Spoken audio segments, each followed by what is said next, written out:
There's a boo-boo. All right, let's get rid of this. Hey, it's back from OpenClay. And today I'm just going to be going through a little bit of development log of some of the level design lessons learned recently. And so what I'm going to do here is just go over what the plan was. So it was supposed to be a kind of a red rock level, and like what you might see in Monument Valley or the Grand Canyon, something like that. And what you do is you start off your ducky, and it's a fairly early level in the game.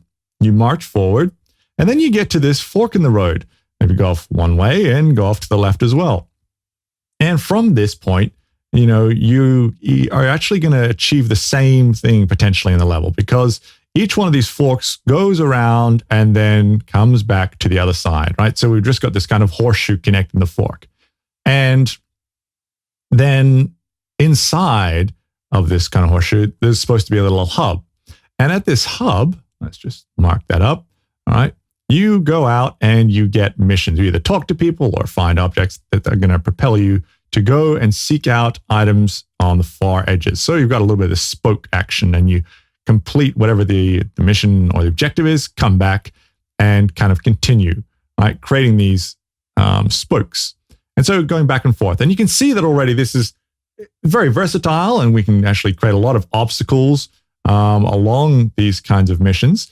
But you can see as well that we're really going to run into kind of how do we confine the player to these this area or along this track.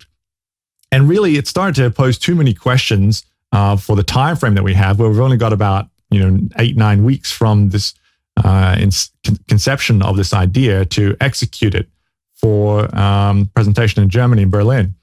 So with this in mind, said, hey, this is a little bit too kind of omnidirectional, and it brings up maybe too many questions and too much work at this stage. So we're going to have to go with something that's a little more linear, a little tried, more trusted. Start with a begin point and an end point and get the player going there. Nice straight line. That is a funky looking arrow. Okay. Now, let's just see what this one looks like, what the blocked out version of it looks like over in Engine. I'm just going to grab my controller, F11, and I think, it's a little bit hard to hear me over the sounds of the game, so I'll try and keep it down when I'm doing any of the big actions like that. All right. Okay, so this is supposed to be a fairly early level in the game. And there's already a lot of sky and jumping required, so that's already, a big expectation on the player. And so at this point, you can see we've gone forward a little bit, and we're at that fork where you can go off to the left or to the right. And to the right, we can see there's the final kind of completion point of the level, that building up on that tall block.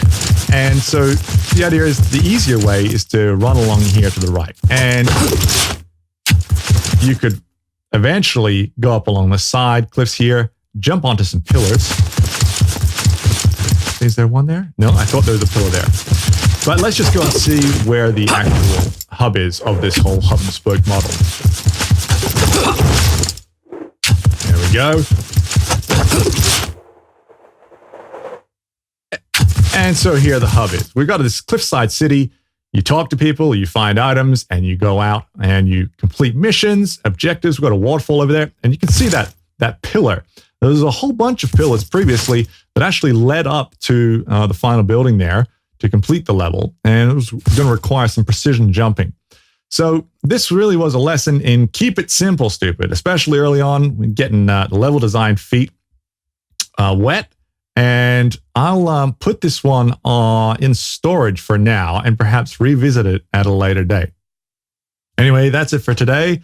I hope that's provided some insight into some of the lessons that I've learned recently. And if you have any thoughts or suggestions, love to see them in the comments below. Okay, until next time, be well.